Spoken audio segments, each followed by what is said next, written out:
Thank you very much for that very brief and apt introduction. I'm an opponent of long introductions because nobody actually remembers what is read. But let me say first how glad I am to have been invited to be present in this august assembly. It is not lost on me that you have senior academics drawn from different institutions across the continent of Africa, quite a number of whom are known to me, who are running institutions at the highest level and are senior academics. I'm also aware that there are junior academics who are rising through the ranks. And I'm humbled to be invited to share my thoughts with you on what I consider to be very significant, particularly at this stage in the history of Africa. And in order to contextualize my conversation, I will deliver no lecture, because I believe that conversations are a lot more enriching, a lot more realistic, because some of the things I'll be speaking about and speaking to are things that are known to you. And what I'll be doing is possibly to speak about them from a different perspective. When one talks about Pan-Africanism, particularly today, there is the tendency from the one side to romanticize Pan-Africanism, to articulate Pan-Africanism as if it were a magic wand, which, when waved, will solve all African problems, whether they are technological, commercial, political, or otherwise. Then, from another perspective, there are those who think that Pan-Africanism is merely a curiosity, one that we take refuge in order to massage our egos without more. But Pan-Africanism is serious business.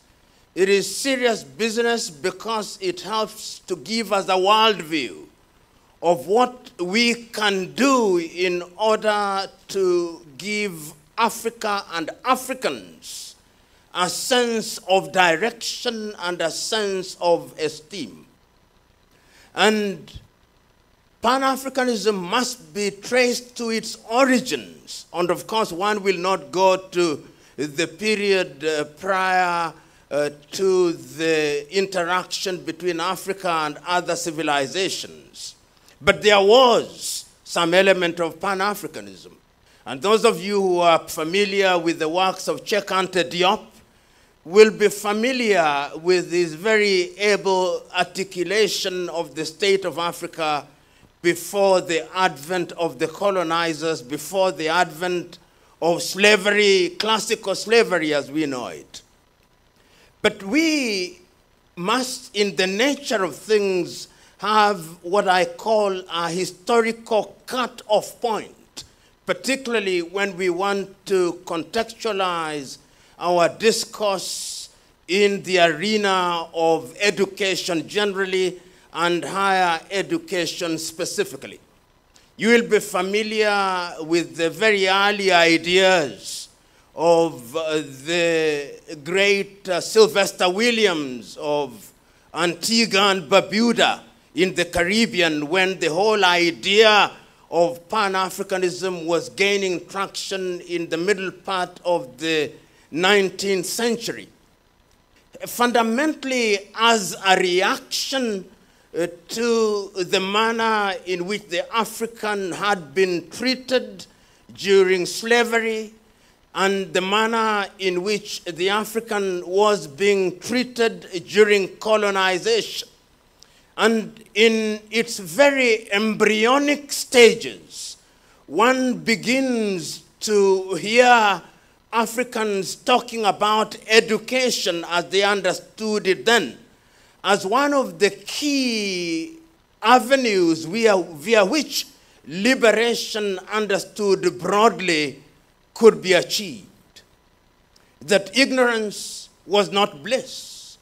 You wanted to create an army of young men and women whose worldview was informed in a particular direction, the direction of liberating Africans, whether they were in the mother continent, in the continent of Africa, or they were in the diaspora, in the Caribbean, or in Latin America, or Europe, or Australia.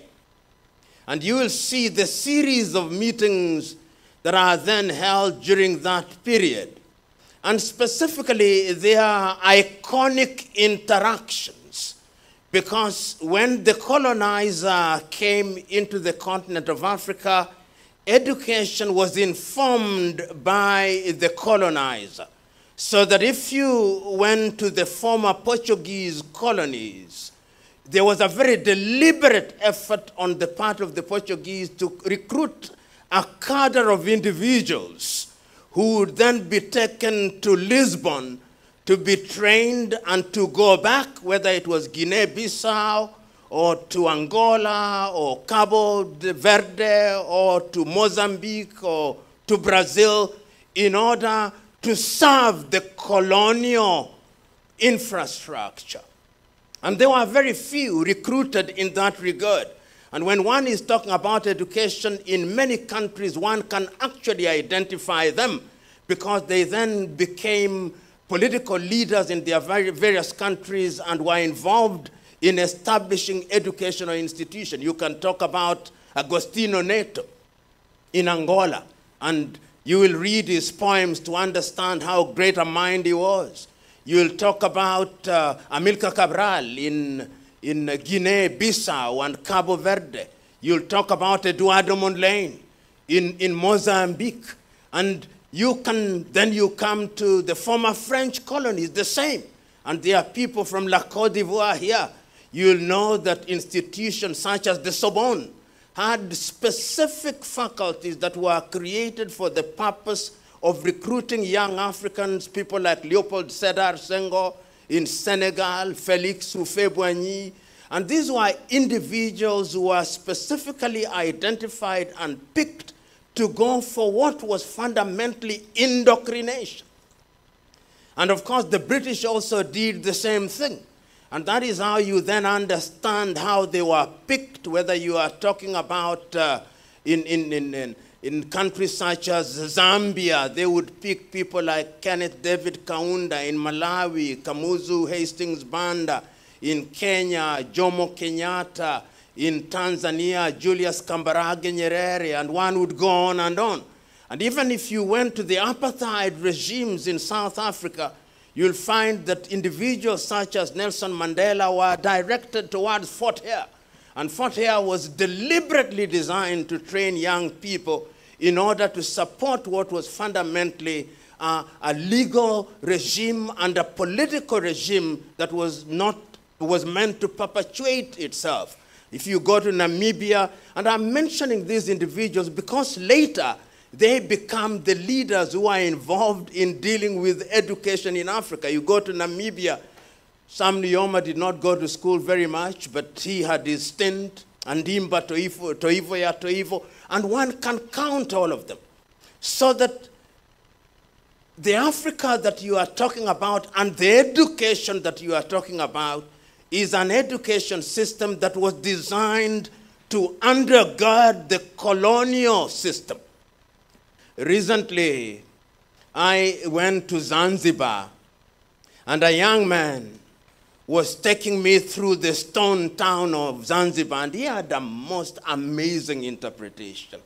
He told me, this is one of the schools that they built in order to teach Africans to think like them. Then this is one of the churches that they created so that they could teach the Africans to worship like them and to paralyze their spirituality. And this is one of the hospitals where they treated them when they were sick so that they could serve them. I thought that was ingenious. It was a correct interpretation, so that whenever the African was educated, it was not by design that you should help your fellow Africans.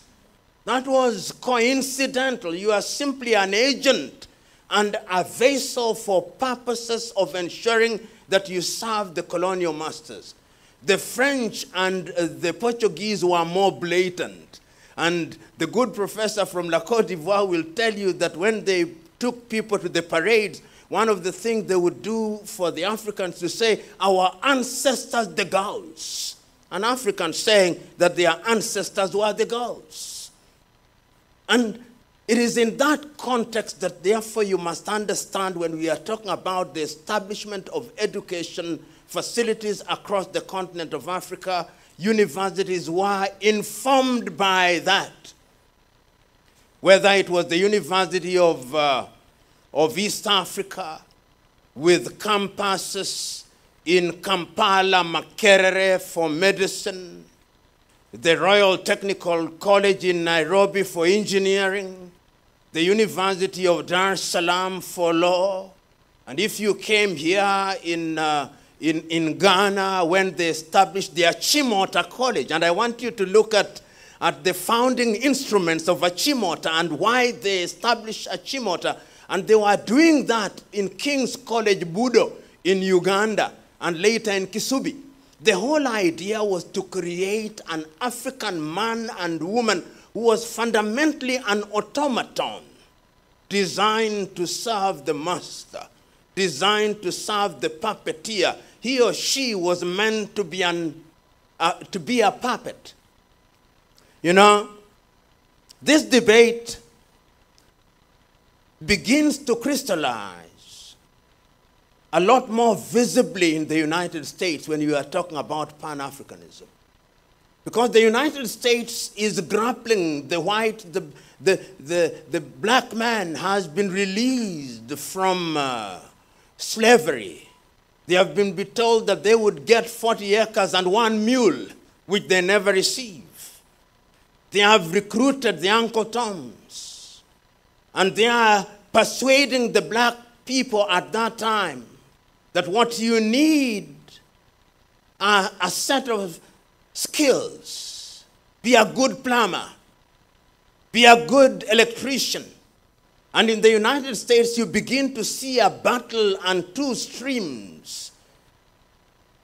Booker Taliaferro Washington, whom you will remember, and his college in Tuskegee in Alabama, who says the Negro must go to this education institution in order to be trained to have a set of skills, to conform. But there is another stream of W.E.B. Du Bois, who says education must be revolutionary. It must change your mind. It must change your thinking. We must think differently. If they have Harvard, we must have Howard. We must think differently.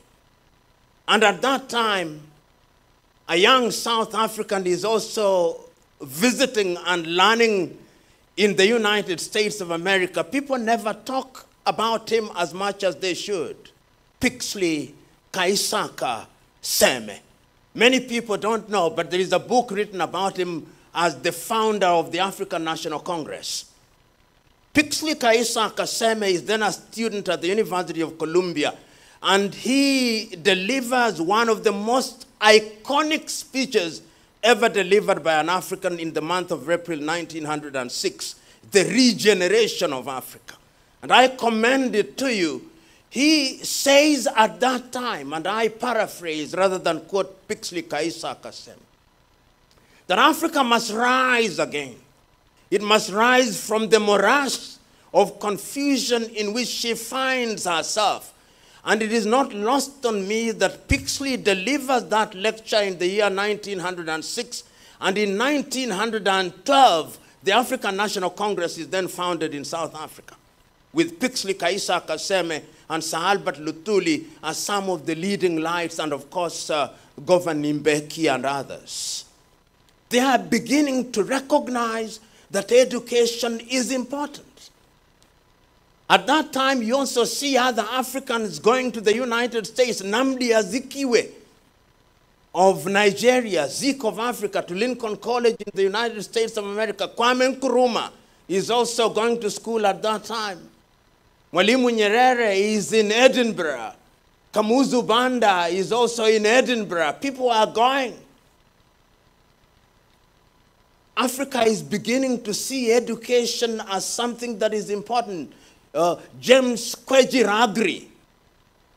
Agri of Africa, who later became the first black deputy principal of Achimota College and a teacher of the Osagie for Kwame Nkrumah. They are taking all these individuals to Europe and America in the belief that these individuals will do their bidding. But they do not know that they are planting a seed which is going to germinate in a totally different way and to give birth to an educational system which is going to revolutionize the continent of Africa. And you can see quite a number of Africans, even when you go to the former French colonies, you see that wave of Leopold Senghor, as I talked about, Felix Houphouët-Boigny, you see Ahmed Ben Bella, Bibo Giba. All these are individuals, Cheikh Anta Diop. All these individuals are going to that part of the world, but the colonizers do not for one moment believe that they are going to come back and be the agents of change and be the agents of revolution of education in the continent of Africa. And this is important because the spirit of Pan-Africanism is then being planted at that time. A series of meetings, as I've already indicated, are held in the Caribbean and ultimately culminating in the much more famous meeting in 1945 in Manchester in the United Kingdom, where some of the names that you can recognize are present in Manchester, where the spirit of Pan-Africanism, which is revivalism of individuals who did not go to school,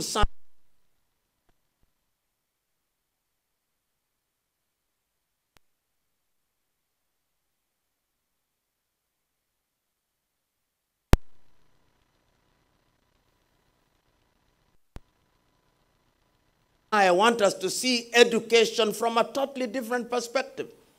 You can see a little later people like Marcus Garvey. No formal education, but they are influenced by this spirit of Pan-Africanism when he sings, Garvey was a buffalo soldier in the heart of America. When you hear people like Fela Nicola Pokuti, much later in Nigeria, Miriam Makeba, from Southern Africa, you can see the arts are being influenced by these. And ultimately, when we talk about Pan-Africanism 1945, you begin to see a people who know that in order for Africa to realize our potential, our people must begin to work together. And it's instructive. You see people like Walter Rodney from Guyana. These are academics. Ame Sessoa from Martinique. And you can see the writing at that time. After 1945, we then begin to see the agitation, both from the political front and across the continent. Kwame Nkrumah, the Osagie F, is, in my view, the high priest of it all. He sees it differently. Julius Nyerere sees it differently. Magai of Sierra Leone, Tubman, Ahmed Ben Bella, and one can go on and on. They are saying there is something that unites us as Africans, and that thing is what must inform everything we do, leading to the very famous statement by the Osagie for himself, you are not an African because you are born in Africa, but you are an African because Africa is born in you. So that you can see the clarity and the purity of thought processes at that time. But the neo-colonial Europe is not resting. In former French colonies, what have they done? Felix Houphouët-Boigny is the deputy in the French parliament. Leopold Sedar Senghor is a deputy in the French parliament. And what they do, and excuse me, for the French, they also gave you a wife to ensure that you are under very close marking at all quarters. So you can see that your education beyond the Sorbonne, you are also educated at home. So, and all these things, with the help of hindsight, they are very deliberate. They are very deliberate. And you can see that they are doing that because they want to ensure that even after you have left their country, they are still in control of their processes through you. In the United States of America, a debate now rages. The Taliaferro-Washington approach, where you conform without transforming, and the W.E.B. Du Bois approach, where you transform education. And remember, W.E.B. Du Bois is the person who then, I think he earned the first PhD, African-American, to earn a PhD at the University of Harvard. I think he's buried here in Ghana, W.E.B. Du Bois. And another man emerges from the United States, Carter G. Woodson, in 1933. He's involved in the education system, and he writes a book, The Miseducation of the Negro. He has now looked at the education system, and he's asking, what history are you teaching to young Africans? What geography are you teaching to young Africans? What chemistry are you teaching to young Africans? He's interrogating education at all levels because he knows that education is the key via which you can gain genuine transformation. Carter G. Woodson writes that book.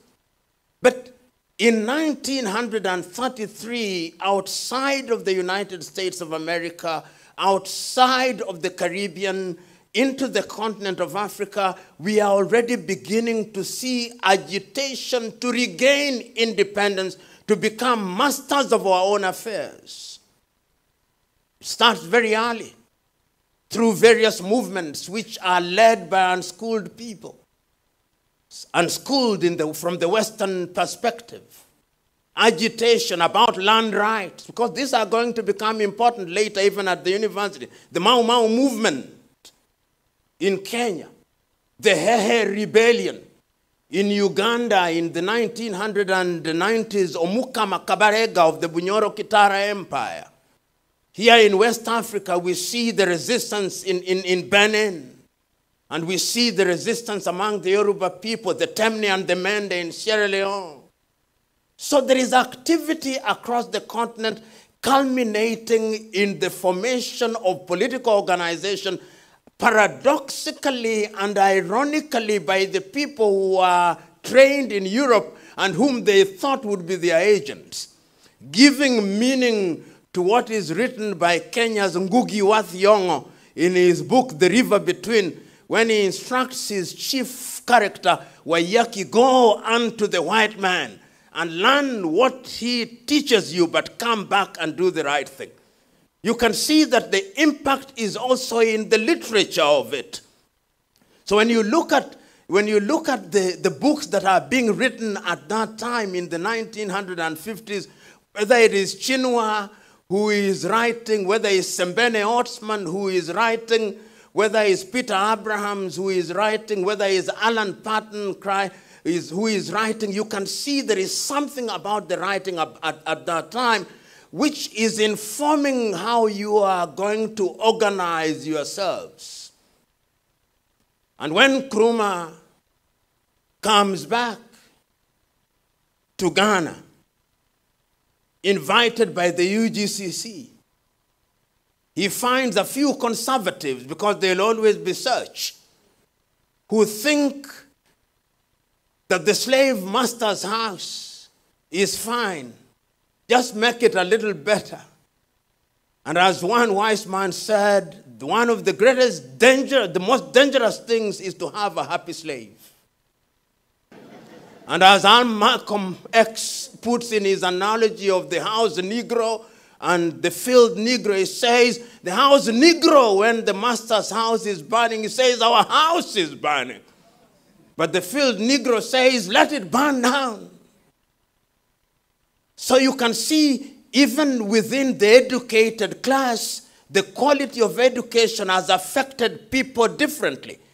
And those of you who are Ghanaians now know when Kwame writes his book, Dark Days in Ghana, when he is exiled in Conakry, and he talks about why the CPP was, where he created his own political party, you can begin to see the urgency of the moment.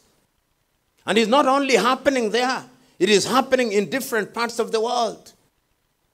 To me, in Africa, in the former French colonies, you can see the appetite now through the Pan-African spirit to do something to change.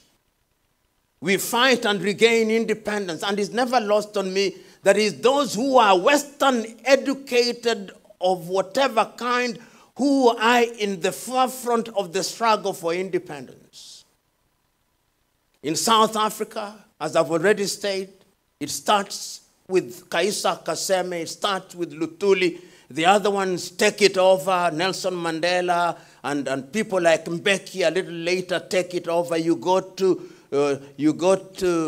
SWAPO in Namibia, the ones who take it are Sam Nujoma, Andimba, Haman Toivo, Ya Toivo. You go to Mozambique, it is Mondlane and Samora. You go to Malawi, it is Kamuzu. You go to Zambia, it is Kaunda and Kapwepwe. You go to Angola, it is Neto, Savimbi and Roberto. You come to Kenya, it is Jomo, Oginga and Thomas Joseph Mboya and Gikonyo.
Of independent African countries meet in Addis Ababa, Ethiopia, from the 23rd to the 25th days of May.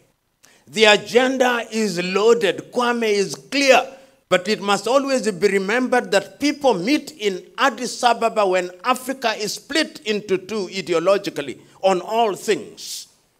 The Monrovia group, led by William Tubman, including Felix Houphouët-Boigny, including Leopold Sedar Senghor, hold the view that we should slow things down. The Casablanca group, led by Kwame Nkrumah, Modibo Keita, Ahmed Ben Bella, Gamal Abdel Nasser, say we must change things now. So they meet in Addis Ababa as the Monrovia group and the Casablanca group. Ultimately, the OAU is a creation and a triumph for the Monrovia group. So Africa creates a weak organization. And I say this because ultimately when you look at the institutions that are then formed even on education, they begin to germinate from Addis Ababa. So we go back. And we start now to struggle for independence for the countries that have not regained independence. The Freedom Fighting Office is opened in Dar es Salaam in Tanzania to focus on apartheid, South Africa, and Ian Smith's Rhodesia and Southwest Africa and other countries that have not regained independence. But now, the new countries are faced with reality. You go to some of the countries, you only have 1 graduate or 10. And I want you to look at each one of those countries. Look at Rwanda, Urundi. There were no more than 10 graduates. Look at Kenya. There were no more than 500 graduates. And you can go on and on. You have a crisis of governance. In fact, the French countries are worse. Guinea-Conakry, I forgot to mention Ahmed Sékou Touré. When the French are leaving after the yes-no vote in 1958, they destroy everything in Algeria. They destroy everything in Guinea-Conakry. They destroy everything in Mali, then the Sudan. They destroy everything. Now, how do you govern? How do you have universities when there are no lecturers? How do you run your hospital facilities? How do you deal with agriculture? You've inherited institutions where there is not possibly a single African professor. How do you do this? The crisis of education now comes in, and you have to go into quick training. And that is where, and I'm jumping this, where the airlifts now come in. The airlifts are happening in different parts of the world. Ghana, you are now on a crash program taking young people to the United States of America, taking people to the United Kingdom in Ruskin College, taking people later, of course, to the Patrice Emery Lumumba University in Moscow, because there is also a competition there. The Soviet Union, because it is now also a struggle for the neo-colonial project, is now alive. So in Kenya, they have what is fundamentally the Kennedy Airlift. The Kennedy Airlift in Kenya is initiated, actually, Kenyans don't actually accept, but this is the reality. The Kennedy Airlift is attributed to Thomas Joseph Mboya, but it was a Gikonyo Kiano, who, having earned his PhD in the United States, who came with the idea. And then they take 800 people to become the civil servants. On the other hand, the Soviet Union is also taking people to Hungary, East Germany, and the Soviet Union. There is a crash of people who then come back to become pioneer educationists.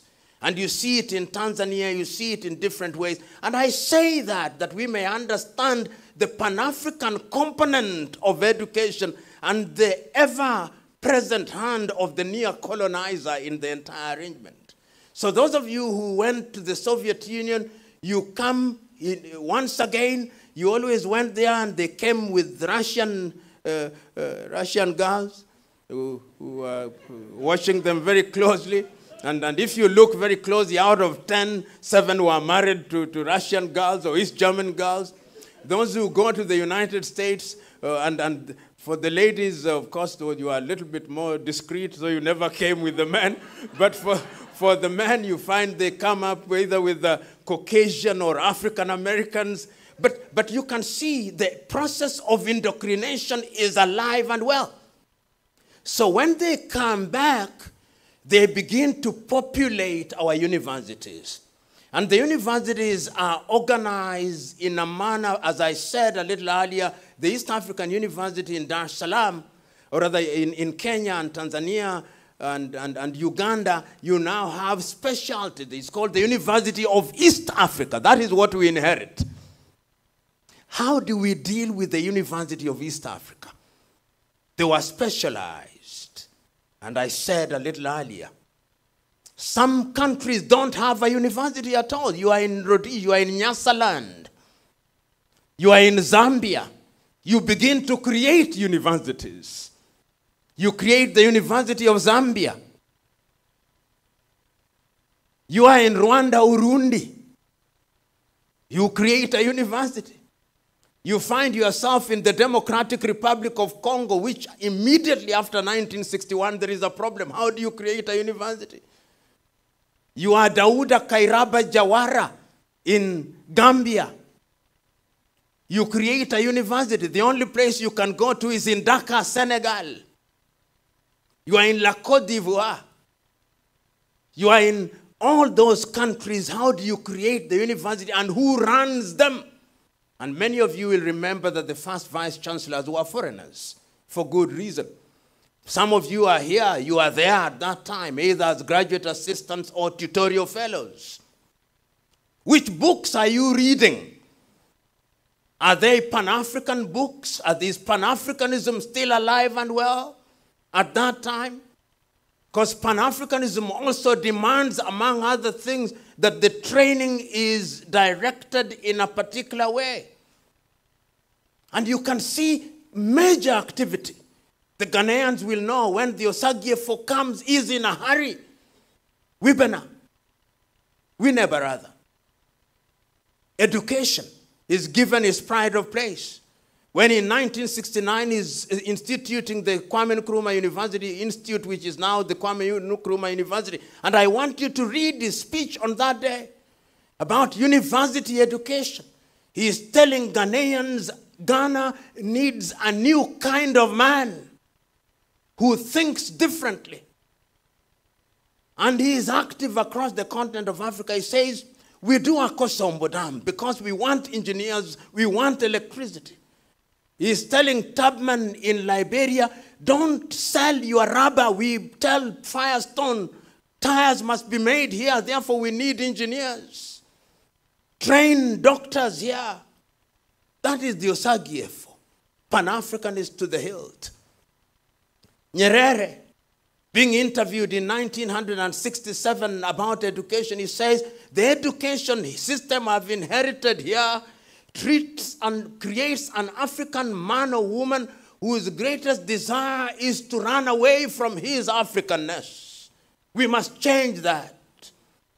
We must create an African who is educated and whose true north is the love for Africa. And you can see it in Senegal, much more sentimentally and romantically rather than practically. Leopold Sedar Senghor comes with the Negritude movement. And the Negritude movement has been criticized by some people. Like, I know Wole Soyinka did not like it. But this is the genesis. Those of you who are students of history and philosophy will have heard of René Descartes, who says, dubito ego cogito, cogito ego sum. I doubt, therefore I think, therefore I am. And then Negritude says, I dance, therefore I am. And Wole said, this man is simply saying that our business as African is to dance. And you can remember the history of the Negritude movement and the Festival for Arts in 1966 in Dakar, Senegal, and the subsequent one in Surulere Stadium in 1977, Abubakar Tafawa Balewa Square, about Festac, celebrating art. Senghor responds by saying, I'm saying education must be complete. Maths, chemistry, biology, philosophy. But we must not forget the arts and the humanities. And is reinforced in this by Cheikh Anta Diop, for whom a university now exists in Senegal, and a philosophy of Diopism exists. You can now begin to see that there is this sometimes rising, sometimes ebbing away of the desire to create an education system that is going to address our needs. Africa is in a hurry. You made promises when you are struggling for independence that life will change. But where are the teachers to teach at your primary school? Where are the doctors to treat people? Where are the agriculture extension officers to make sure that agriculture works? Where are they? So what do? Many universities find themselves in crash programs. Education without philosophy. education for acquisition of skills without more. And you can now begin to see all universities in Africa are essentially offering degrees that are not homegrown. Even our own high school examinations are not homegrown. It's Cambridge University, which is setting our education system for O-level and A-level. Our universities are linked. If it is the University of Ibadan, is offering the degrees of the University of London. Nairobi is offering the degrees of the University of London. The university in Angola is offering the degrees of Lisbon. There is an affiliation between the university in Abidjan and Sorbonne because you don't have the capacity. And I'm saying this, how does this affect the Pan-African project? Many of you will remember an experiment that was undertaken in biology by a Russian called Pavlov. You remember that? Conditional reflex. So the more you do it, the more it becomes natural to you. The more you got into these spaces, the more in your default moments you think in the manner in which you are conditioned. And I'm saying this, that our training then has a complete impact and indeed affects our worldview and our training. So that if I now begin to go into the last segment of my conversation, you are now talking about different things in different professions. Let's take the legal profession, for example. What is Pan-Africanist about the legal profession? There are three streams of legal profession that you see in Africa.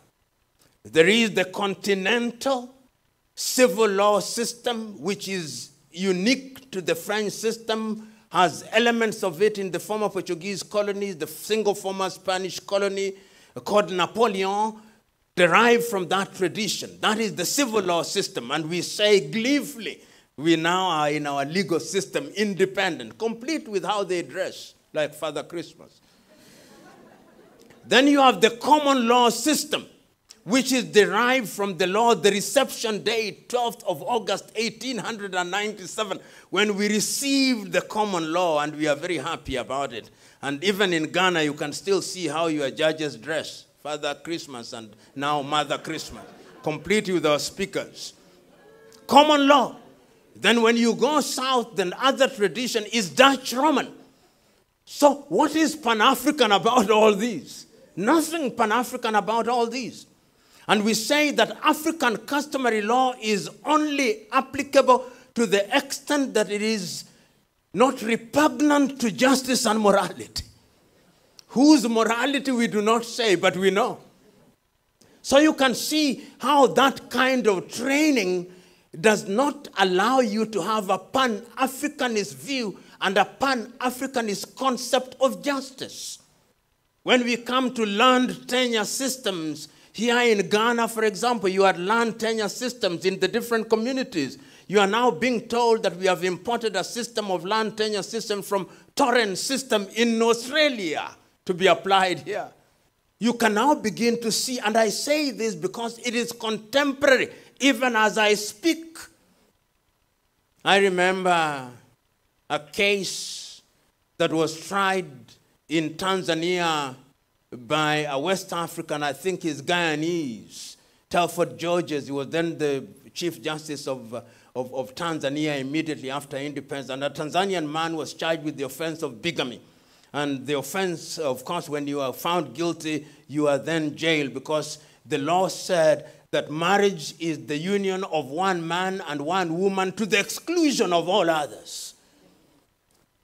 But then Telford Georges said, but in traditional African societies, marriage is the union of one man and all women. So he was saying that the mores of the society is different. So why do you criminalize? That was his argument. And you can see that these are extant issues about Pan-Africanism. How do you deal with people in that regard? And the most recent, those of you who come from Rwanda during the post-genocide, the Gacaca. The Gacaca jurisprudence is rich. How many people are rehabilitated through Gacaca?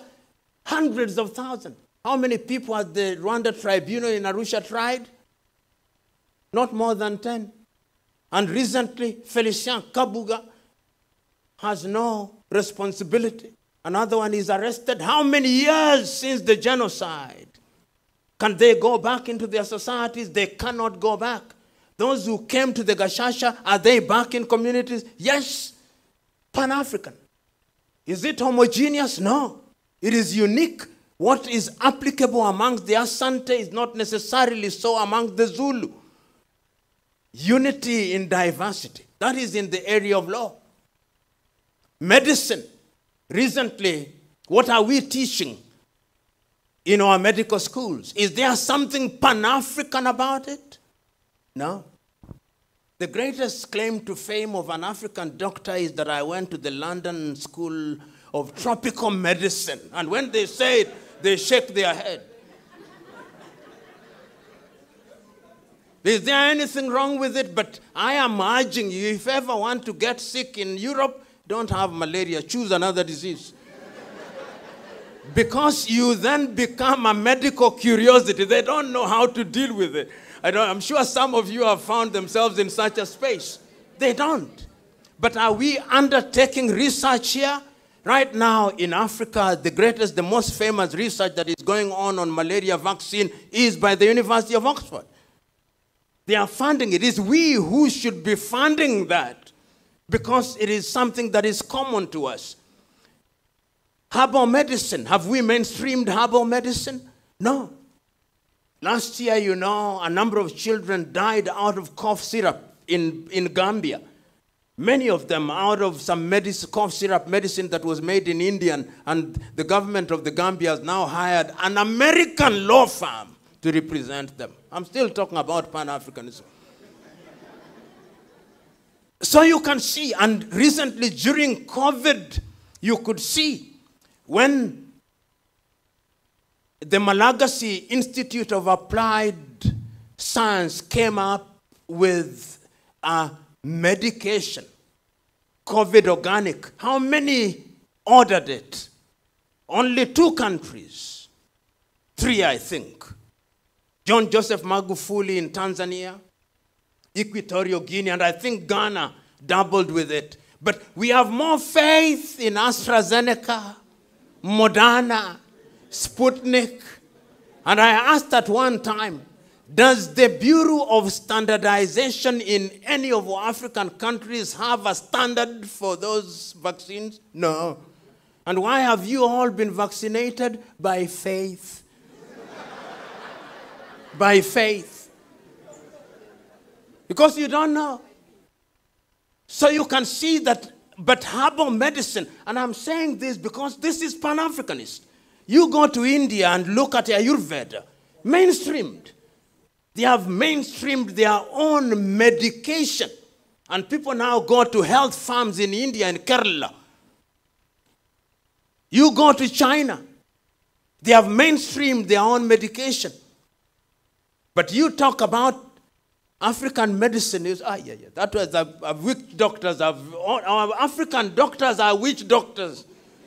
Black magic. So I'm saying, why are we not teaching these? Go into engineering. Right now, in every African country, what you see are Chinese. We have been producing engineers in the thousands. But what do you see? Which begs the question, what are we teaching in our engineering schools? What about environment? Is there a Pan-Africanist element in that regard? Look at the plastic pollution.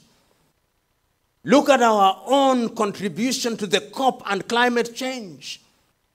The desertification arrest which we tried, and I think Senegal has done the best in terms of trying to arrest desertification. One can go on, but I want to conclude. What I'm saying, therefore, is we must decolonize our education system. And the decolonization of our education system means that we must revolutionize our curriculum. And when we look at our curriculum, we must ask ourselves what it is that we teach at our universities at all levels, whether it is in the sciences or in the humanities. It saddens me, and I know that knowledge has no geographical boundary. That I know. But I know that knowledge must also be localized in order to respond to the realities of a particular environment. If you go to the Scandinavians now, the Finnish model of education is praised. Who teaches in the kindergarten in Scandinavian countries? PhDs. Who teaches in our kindergartens? I'm not going to say who they are out of respect. But if the foundation is weak, then what are you doing? Some of our very best should teach at the foundational level. And I'm going to say that is how you begin to infuse this Pan-African concept in our entire discourse. You go to Scandinavia, see how they teach chemistry, the history of chemistry, the history of biology, the history of mathematics. So that when a child is saying, what is a zero? When did zero acquire value in the history of mathematics? They know. And all these can only be done by revamping our curriculum. And if that is done, it is you who are here, you men and women who are here, who are leading institutions that must begin to think about it and think about it very seriously. And I'm happy that Ashesi University is in that space and is therefore catalyzing the entire process of re-examining. Because Africa is now in a crisis, one may say, if you want to be negative about it, but I think it is on the cusp of something. We are at crossroads. It's a question of where we choose to go. Because crisis is the mother of invention and innovation throughout history. And if that be true, what is it that we can do in the context of Pan-Africanism? We are talking about Pan-Africanism, but Africa is now saying that there are things that we must do. We started saying this in 1908 with the Lagos Plan of Action and said Africa is going to trade to ensure that we increase trade up to 50%. We never did much with African continental free trade. We started saying that we must have African things. In the sector of aviation, in 1988, we came with the Yamoussoukro Declaration. In agriculture, we came up with the Malabo Declaration. We came up with the Declaration on Health in Abuja in 2001. On women, we came up with the Maputo Declaration. All these now must be taught at the universities. They are not being taught. Are we teaching Africa Agenda 2063 at any university on a serious note, or we just mention it fleetingly? Those of you who are in the departments of economics, are you teaching Africa Continental Free Trade Area, and are you looking at the tariff and non-tariff barriers here in ECOWAS? In SADC, are you looking at them? In East African Community, are we looking at them? In Central Africa, are we looking at them? In the Maghreb, are we looking at them? And I'm suggesting that it is only through a Pan-African approach. In other words, telling us that there is something unique about the manner in which you do things. And there is something that is happening of a young man from the Gambia who got a scholarship to go to the United States, and he chose to go to the university in Rwanda, and I loved it. Because the Rwandese may be small, but there are certain things that they are getting right. Right now in Mauritius is a small country, but is becoming the focal point in terms of financials. Are we teaching that? Which books are we reading in our universities on economics? Are we reading Dambisa Moyo? Or we are reading Michael Todaro? In other words, we must begin to think differently. And I am saying that we must think like Kwame did. and his stalwarts, that the time is now for us to realize that higher education is what is going to liberate Africa. And is only going to liberate Africa if we teach the right things. And is only going to liberate Africa if we implement the right things.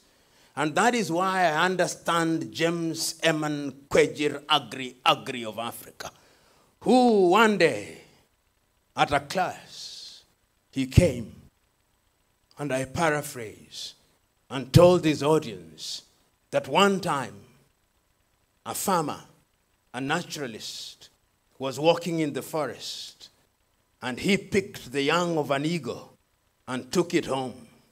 When he had taken it home, he kept it with his chicken and fed it on chicken feed for a long time. One day, somebody came, a naturalist came to the farmer and said, "Amongst your chicks, there is an eagle." And the farmer said, "I know. It's an eagle, but we have kept it here and fed it on chicken feed for a very long time. It is no longer an eagle.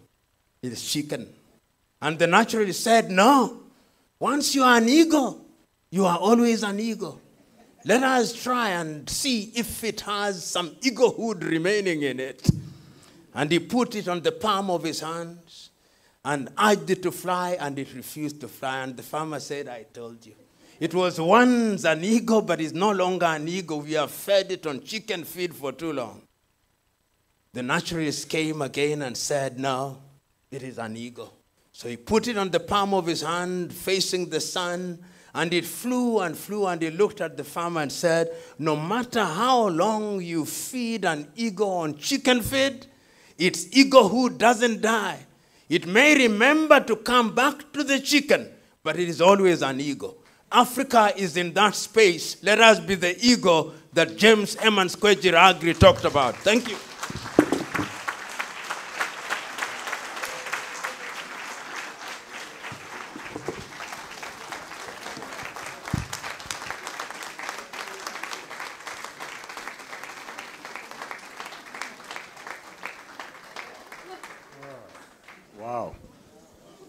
Wow. Very thought-provoking historical articulation of the disjuncture between education and the ideals of Pan-Africanism. So I would permit 3 questions.